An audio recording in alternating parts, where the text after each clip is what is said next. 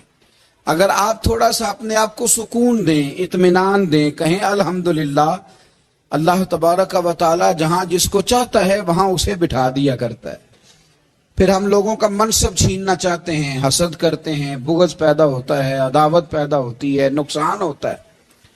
فطری طور پر جو صلاحیتیں اللہ نے دی ہوتی ہیں ان کو بھی زنگ لگ جاتا ہے، زنگ لگنے لگتا ہے ان سب چیزوں کو جو اللہ نے اپنے فضل سے ہمیں دی ہوتی ہیں. تو بات کو یاد رکھیں کہ زندگی میں آپ مطمئن ہو جائیں کہ رب کریم نے جو دیا ہے وہ کمال ہی دیا ہے، کمال ہی. حضور کی ایک زوجہ محترمہ تھی تو ان کے ہاتھ ذرا لمبے تھے، مومنوں کی ماں. بعض خواتین نے ان سے کہا کہ لمبے ہاتھوں والی، ہم بنا لیتے ہیں نا یہ بھی بات کہ اس کا ناک موٹا ہے تو اس کی آنکھیں چھوٹی ہیں تو اس کے کان بڑے ہیں تو اس کے ہاتھ کیسے ہیں. تو کہا لمبے ہاتھوں والی. تو وہ پریشان ہو گئی. نبی کریم علیہ السلام تشریف لائے. کیا ہوا؟ عرض کی یا رسول اللہ مجھے لمبے ہاتھوں والی کہتے ہیں. تو حضور فرمانے لگے یہ پریشان ہونے والی بات ہے کہ خوش ہونے والی بات؟ یا رسول اللہ کیا مطلب؟ فرمایا تو کہہ کہ رب نے لمبے ہاتھ اس لیے دیے ہیں تاکہ میں سخاوت زیادہ کر سکوں. میں سخاوت زیادہ، یہ جو میرا چہرہ ہے نا، یہ جو آپ کا چہرہ ہے، یہ آپ کی چاہت ہے کہ اللہ کی؟ فی ای صورت ما شاء رکبک. اللہ فرماتے جیسے میں نے چاہا ہے ویسے تجھے بنایا ہے. تو اگر میرا موٹا ناک، میری چھوٹی آنکھیں، میری بڑی آنکھیں، میرے چپٹے کان، یہ میرے تو نہیں، یہ تو میرے رب کی چاہت ہے. مجھے اپنے موٹے ہونٹوں سے نفرت کرنی چاہیے کہ اللہ کی چاہت سے پیار کرنا چاہیے؟ مجھے اپنے کالے رنگ پر پریشان رہنا چاہیے کہ رب کی چاہت پر مجھے پیار آنا چاہیے؟ اللہ کی چاہت پر پیار کر، یہ چاہت ہے اللہ کی، یہ چاہت ہے. تو اللہ کی چاہت سے محبت کر. تو پریشان ہو رہا ہے فلانے کا رنگ ہو رہا ہے تو میرا کالا ہے، فلانے کا مکان بڑا ہے تو میرا چھوٹا ہے، فلاں بڑی گاڑی میں کیسے بیٹھ گیا؟ بھئی اللہ نے چاہا تھا بیٹھ گیا. اللہ نے میرے لیے سائیکل پسند کی ہے، مجھے الحمدللہ کہہ کے سائیکل پہ بیٹھنا چاہیے. اس نے پسند کی ہے، اس کی رضا ہے کہ میں یہاں رہوں. تو ایک بات تو یہ ہمیشہ یاد رکھیں کہ آپ اپنے آپ کو مطمئن کریں، زندگی میں سکون دیں. نفسیاتی طور پر ہم بڑے ڈسٹرب اس لیے ہیں کہ ہم بے سکون رہتے ہیں جان بوجھ کے، وجہ ہی کوئی نہیں. لیکن جب تک زندگی ہے اللہ نے زندہ رکھنا ہے، اور جب وقت آ جانا ہے تو پھر کوئی ہمیں بچا سکتا. تو ٹینشن کس بات کی، ڈپریشن کس بات کا؟ ایک بات. دوسری بات یہ کہ دوسروں کی نفسیات کا بھی تھوڑا تھوڑا خیال کریں. ہم پتہ کیا چاہتے ہیں؟ سارے میرے مطابق چلیں، پھر نفسیاتی مسائل پیدا ہوتے ہیں. میرے ساتھ اگر 100 بندہ پیار کرتا ہے تو ان کے مطالبے الگ الگ ہیں. کوئی کہتا ہے جناب کو پیار ہی کرنا چاہیے، ہر ایک سے مسکرا کے ملنا چاہیے. کوئی کہتا ہے حضرت صاحب اتنا بھی پیار کریں تو لوگ نگل جاتے ہیں، تھوڑی ڈنڈی پٹی بھی ہونی چاہیے. دونوں قسم کے لوگ ہیں نا جی. ایک وہ شخص ہے جو کہتا ہے اتنا بڑا مجمع ہے تو 2 سیکیورٹی گارڈ بھی ہونے چاہیے. تیسرا کہتا ہے جی عجیب عجیب لگتا ہے، ایک گارڈ رکھے ہوں کسی بندے نے، کسی بڑے آدمی. تو یہ ہر بندے کا مطالبہ. اب آپ نے کیا کرنا ہے؟ آپ نے لوگوں کے مزاج کی رعایت کرنی ہے. جہاں تک آپ پیار کر سکیں آپ نے کرنا ہے، جہاں تک محبت کر سکیں آپ نے محبت. نبی پاک نا بچوں کے مزاج کا خیال کرتے، چھوٹے بچوں. حضور پاک سے گزرتے تو فرماتے السلام علیکم. ایک بچے نے نا حضور کے کپڑوں پر پیشاب کر دیا تھا، اس کی ماں پریشان ہو گئی. بخاری ہے. یا رسول اللہ وہ بچہ تھا پتہ نہیں چلا. تو نبی پاک فرمانے لگے کیا ہو گیا؟ وہ بچہ ہے. اللہ نے پانی پیدا کیا نا، ابھی اس پہ پانی بہائیں گے سب ٹھیک ہو جائے گا. وہ بچہ ہے. لیکن حاجی صاحب گھر میں بگڑ جاتے ہیں، پوتا اگر پیشاب کر دے کہتے ہیں میں نماز پڑھنی ہوں، وہ بگڑ جاتے ہیں. پیر صاحب بگڑ جاتے ہیں اس بات پہ، علامہ صاحب بگڑ جاتے ہیں. سیٹھ صاحب کہتے ہیں پتہ ہی نہیں بچے نے پیشاب کر دیا ہے. حضور نے فرمایا کہ بچہ بچہ ہوتا ہے، وہ چھوٹا ہے، اس کا ایک مزاج ہے، اس کا ایک مطالبہ ہے. اب آپ یہ کہیں کہ وہ بڑا مجھے پاک صاف سمجھتا ہے تو اس رویے سے میرے ساتھ وہ ملاقات کرے، آپ اس کے مزاج کی رعایت کریں گے. نبی کریم کے غلام کے بیٹے ہیں حضرت اسامہ بن زید، نواسوں کی بات نہیں سنا رہا. زید بن حارثہ حضور کے غلام تھے، ان کے بیٹے ہیں. چھوٹی عمر تھی، ناک بہ رہا تھا. ویسے دادا جی ناک صاف کر دیتے ہیں پوتے کا؟ ہو سکتا ہے وہ ڈانٹ دیں کہ چل دوڑ جا، کتنا گندا. اماں سے کہتے ہیں ناک صاف کرے، چل نالائق. نانا بھی کہتے ہیں بھاگ جا. کیونکہ وہ حاجی صاحب نے وضو کرنا ہے، نماز پڑھنی ہے، تو ان کے قریب یہ چیز آ گئی تو بڑا مسئلہ بن جائے گا. نبی کریم صلی اللہ علیہ وسلم نے کہا عائشہ اسامہ کے ناک بہ رہی ہے، صاف کر دو. حضرت عائشہ کہتی ہے میں ذرا اٹھی کو کپڑا دیکھ لو تو حضور جلدی سے اٹھے. ایک روایت تو یہ کہ حضور نے ناک پونچھ دیا، اور دوسری میں کہ نبی پاک قریب پہنچ گئے. جناب عائشہ کہتے ہیں میں نے ہاتھ پکڑ لیا، میں نے کہا حضور کپڑا لینے گئی تھی آ گئی. کہتے میں نے اپنے ہاتھوں سے ان کی ناک صاف کر دی، ریٹ صاف کر دیا. اللہ کے رسول گویا میری طرف دیکھ کے مسکرائے، حضور راضی ہوئے. بچے تو بچے ہوتے ہیں، بچے تو بچے ہوتے ہیں. اب آپ کو بچہ حاجی صاحب مانے، پہلے نمازی صاحب مانے، آپ کو پہلے بچہ جو ہے وہ بڑا سیاںا مانے، سمجھدار مانے، عقل مند مانے، پیر صاحب مانے. چھوٹا بچہ تو وہ نہیں مان سکتا. آپ اس کی نفسیات کے مطابق اس کے ساتھ چلیں. آپ رویہ وہ رکھیں کہ وہ بچہ ہے، وہ چھوٹا ہے. حضور بچوں کے پاس سے گزرتے تھے تو انہیں سلام کہتے تھے. آپ بھی کہتے ہیں، آج سے کہیں گے. حضور گزرتے چھوٹے کہتے السلام علیکم. اور نبی پاک صلی اللہ علیہ وسلم کبھی کبھی نا بچے کھیل رہے ہوتے تو حضور بیٹھ جاتے، فرماتے یار میرے سینے سے تو لگو. حضور زمین پہ بیٹھ جاتے، بچہ یوں ہاتھ پہ، بچہ دوڑا آتا، حضور کے سینے سے جب لگتا تو نبی پاک گر جاتے اور فرماتے اوئے ہوئے تم نے تو مجھے گرا ہی دیا ہے. یہ بچوں کے ساتھ آپ جو رویہ رکھیں گے وہ میٹھا ہوگا. اب آپ کہیں گے چونکہ اب میں ایک عہدے پہ ہوں، میں ایک منصب پہ ہوں، تو یہ آپ کی نفسیاتی کمزوری ہے.